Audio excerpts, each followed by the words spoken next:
છે એટલે કે એનઆરઆઈ જે છે તે આણંદથી બંને આવ્યા હતા તેના પણ નામ હાલમાં ગુમ થયેલા ગુજરાતીઓની યાદીમાં છે કે જેઓ મૂળ વતની અમદાવાદ ગુજરાતના છે, આણંદના છે, પરંતુ તેઓ એનઆરઆઈ હતા અને અમેરિકાથી ખાસ કરીને માનસરોવરની યાત્રા માટે આવ્યા હોવાની જાણકારી મળી રહી છે।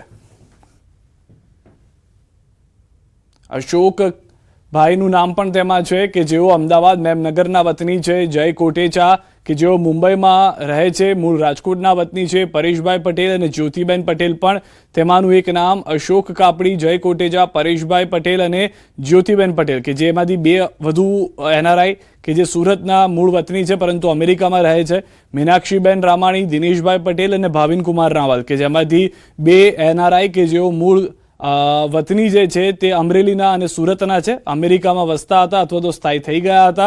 અને મીનાક્ષીબેન રામાણી કે જેઓ મુંબઈમાં રહેતા હતા અને મૂળ સુરતના વતની છે। તો 11 લોકો જે છે તેઓ સંપર્ક વિહોણા છે અને તેઓને શોધવાના પ્રયાસ જે છે તે કરવામાં આવી રહ્યા છે। તો ગુજરાતીઓ કુલ આંકડો 11 પહોંચી ગયો છે અને હજી પણ પ્રશાસન તરફથી ઓળખ કામગીરી જે છે તે કરવામાં આવી રહી છે।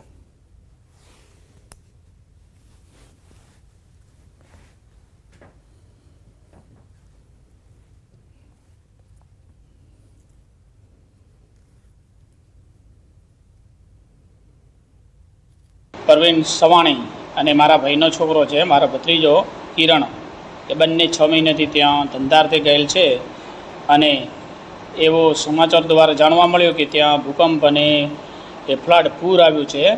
તો આ બંનેને અમે વોટ્સઅપ કોલથી મેસેજ કર્યો, બંને ભાઈઓ સુરક્ષિત છે। તો નેપાળમાં પૂર દુર્ઘટના બાદ આણંદનું એનઆરઆઈ દંપતી લાપતા થતા પરિવારજનોમાં ચિંતા વ્યાપી છે। મૂળ આણંદના અને છેલ્લા 11 વર્ષથી અમેરિકામાં સ્થાયી થયેલા વિમલ પટેલ પત્ની જૈમિનીબેન અને 12 વર્ષના પુત્ર સાથે ભારત આવ્યા હતા। પુત્રને આણંદમાં ભાઈના ઘરે મૂકીને વિમલ અને જૈમિનીબેન 16 ઓગસ્ટે રાજકોટના એજન્ટ મારફતે નેપાળ ગયા। પશુપતિનાથ મંદિરથી છેલ્લે પરિવાર સાથે વિડીયો કોલ પર વાત થયા બાદ અને કૈલાશ માનસરોવર યાત્રા માટે ચીન બોર્ડર નજીક ઇમિગ્રેશન પ્રક્રિયા દરમિયાન સંપર્ક તૂટી ગયો છે। પરિવારે ધારાસભ્ય, સાંસદ અને જિલ્લા કલેક્ટરને રજૂઆત કરી તાત્કાલિક મદદની માંગ કરી છે। તો ચીન બોર્ડર નજીક ઇમિગ્રેશન બાદ સંપર્ક નથી થઈ શક્યો તેવું હાલમાં પરિવારજનનું કહેવું છે। 3 લોકોનો પરિવાર કે જેમાં તે પોતાના સંતાનને આણંદ મૂળ વતન જે હતું ત્યાં આગળ મૂકી અને દર્શન કરવા માટે ગયા હતા। ત્યારબાદ 16 તારીખે ઓગસ્ટમાં એ લોકો નેપાળ જવા માટે અહીંથી રવાના થયા હતા। ત્યારબાદ 10 દિવસના રોકાણ બાદ નેપાળના એ આપણે ચાઇના બોર્ડર ઉપર માનસરોવરની યાત્રા માટે પેલું ઇમિગ્રેશન કરવાનું હતું, એના માટે 26 તારીખે ઊભા થયા। ત્યારબાદ એમનો કોઈ સંપર્ક થઈ શક્યો નથી। અમારે છેલ્લે જ્યારે વાત થઈ ત્યારે રવિવારે પોખરા હતા એ જગ્યાએ અમારે વાત થઈ હતી, ફોન આવ્યો, એના માટે અમને ખ્યાલ આવ્યો કે આવી રીતે એ લોકો ફસાયા છે। ત્યારબાદ અમે ત્યાંના એજન્ટ, નેપાળના એજન્ટ, ત્યાંની ટુરિસ્ટ બધે જાણ કરી લીધી, ત્યાં પણ કોઈ સંપર્ક થઈ શક્યો નથી એમનો। તો નેપાળમાં કૈલાશ યાત્રાએ ગયેલા અમદાવાદના ભાવિન રાવલ ગુમ થયા છે। ઓસ્ટ્રેલિયાથી આવેલા યુવકનો સંપર્ક ન થતા પરિવારે સરકારની મદદ માંગી છે।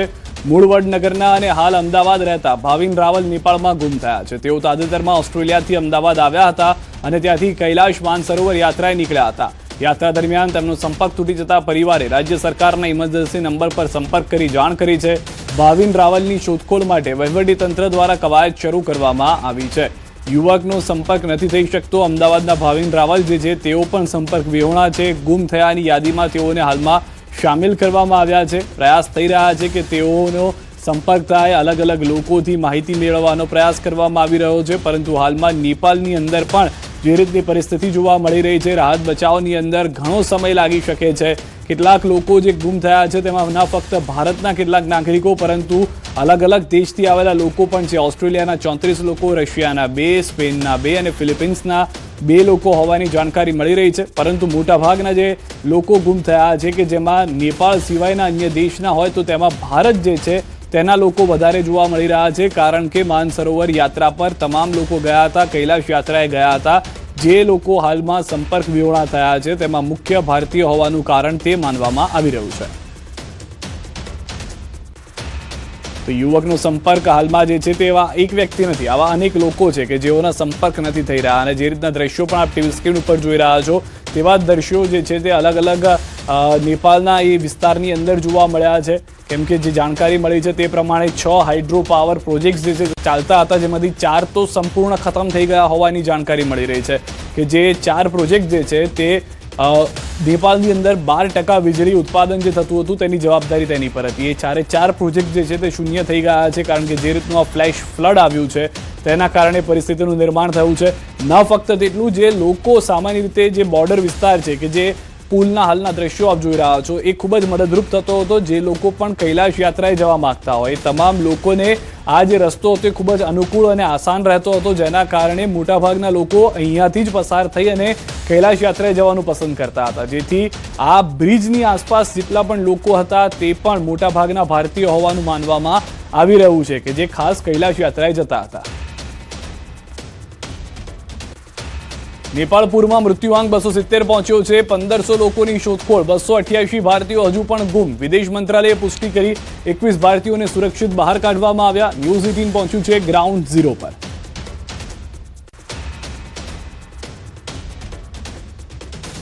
कल तक यहाँ पे एक सड़क थी, ये त्रिशूली का एरिया है. कल तक ये रास्ता आपको नॉर्दर्न नेपाल की तरफ लेकर जाता था, बट कल दोपहर के बाद से ये सिर्फ एक कच्ची मिट्टी का दलदल बन चुका है. और अब आप देखिए किस तरीके से ये जेसीबी मशीन्स लगाई गई हैं. नेपाल के जो लोकल अथॉरिटीज़ हैं, जो स्काउट्स हैं, डिजास्टर रेस्क्यू की टीम्स है, यहाँ की लोकल म्यूनसिपैलिटी की टीम्स है, वो सब लगी हुई है यहाँ पे वापस सड़क बनाने के लिए, यातायात का मार्ग सुनिश्चित करने के लिए. नदी का पानी किस हद तक ऊपर आया था मैं आपको दिखाती हूँ. ये देखिए, ये एक गाड़ी है, एक ट्रक है, आप देखिए पूरी तरीके से वो मिट्टी में दब चुका है यहाँ पर. तो पानी का स्तर, नदी वहाँ है, उस तरफ है नदी, और वो नदी का रास्ता था, बट वहाँ से बढ़ते बढ़ते ये जो एग्रीकल्चरल डेवलपमेंट बैंक है इसकी पूरी बिल्डिंग को डैमेज करते हुए, ये सामने एक बिल्डिंग और है, देखिए पूरी तरीके से उसका छत टूट चुका है. जितनी बिल्डिंग्स उस कोने में हैं सब पूरी तरीके से दब चुके हैं. और यहाँ पे मैं कोशिश करती हूँ, लेकिन पूरा कीचड़ है, तो ये अभी स्टेबल नहीं है. ये अभी अभी नदी से उखाड़ के नदी जो अपने साथ उठाकर मलबा लाई है, ये मलबा अभी भी गीला है, तो इसके ऊपर चलकर भी आगे जाना अनस्टेबल है. पर आप देखिए नदी से यहाँ तक पानी जो है उसने डैमेज किया हुआ है. તો નેપાળના ભયાનક પૂર વચ્ચે નવસારીના 4 યુવાનોનો ચમત્કારિક બચાવ થયો છે. 4 યુવાનો નવસારી સુરક્ષિત રીતે પરત ફર્યા છે. પોખરા, કાઠમાંડુ અને મુક્તિનાથની મુલાકાતે ગયેલા 4 યુવાનો સમય સૂચકતા વાપરી હેમખેમ વતન પરત ફર્યા. સમય સૂચકતાને વાપરી 4 યુવાનો પરત ફરતા પરિવારજનોએ પણ રાહતનો શ્વાસ લીધો છે. મુક્તિનાથ મંદિર નજીક આવેલા જ્વાલા મંદિર પાસે 40થી વધુ પ્રવાસીઓ સાથે 4 યુવાનોની મુલાકાત થઈ હતી. આ પ્રવાસીઓમાં મહારાષ્ટ્ર, રાજસ્થાન અને ગુજરાતના પ્રવાસીઓ પણ હતા. મળેલી માહિતી મુજબ આ પ્રવાસીઓ માનસરોવર તરફ જઈ રહ્યા હતા અને તેઓ પણ ફસાયા હોવાની શક્યતા વ્યક્ત કરવામાં આવી રહી છે.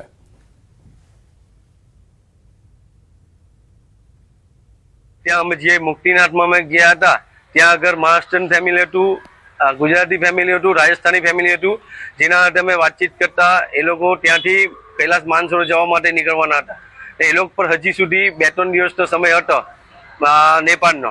અને ભગવાનને પ્રાર્થના કરું કે એ લોકો જ્યાં બી માનસરોવર ગયા કાં નેપાળમાં ગયા, જ્યાં બી હોય ત્યાં સહી સલામત હોય. પણ જ્યારે અમે પાછા પરત ફર્યા ત્યારે ત્યાં આગળ રસ્તામાં એક રસ્તો આવે મુક્તિનાથથી, જેને હેંગિંગ માઉન્ટેન કહેવાય, તે અમે આવ્યા ત્યારે અમે વિડીયો જોયો ત્યારે ફોલ થઈ ગયો ને અમારી સાથે જે ઘણા બધા લોકો યાત્રીઓ હતા તે ત્યારે એન્ટર થયા હતા અને અમે ત્યાંથી બહાર આવતા હતા. એટલે ઓલમોસ્ટ મારા ખ્યાલ મુજબ ત્યાં આગળ એક બસ હતી ને 4-5 ઇન્ડિયનની ગાડીઓ હતી. એટલે ઓલમોસ્ટ 100 થી 80 માણસ ત્યાં આગળ હોઈ શકે એવું તમારાથી કહી શકાય. તો નેપાળમાં ભયંકર પૂરના કારણે તબાહી મચી ગઈ છે. ભારે પૂરથી સર્જાયેલી આ વિનાશક સ્થિતિએ સૌને ચોંકાવી દીધા છે. આ પૂર કેવી રીતે આવ્યું અને તેની પાછળનું ભૌગોલિક કારણ શું છે તે અંગે ગુજરાત યુનિવર્સિટીના અર્થ સાયન્સ વિભાગના ભૂવૈજ્ઞાનિકે સમગ્ર ઘટનાનો ચિતાર રજૂ કર્યો છે. નેપાળમાં જે તબાહીના દ્રશ્યો સામે આવ્યા છે અને એ ખરેખર ભયાનક છે.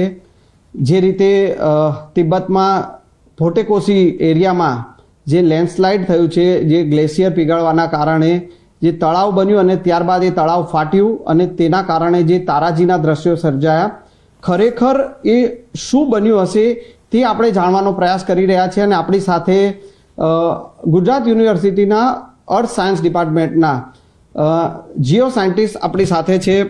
સર આપણી સાથે છે ને તેઓ પાસેથી જાણીશું. અજય દાસ સર છે. દાસ સર, क्या कहेंगे किस प्रकार से क्या हुआ होगा जिस प्रकार से नेपाल में वो ताराजीपुरी जो सामने आया है, दृश्य सामने आया है, भयानक दृश्य है।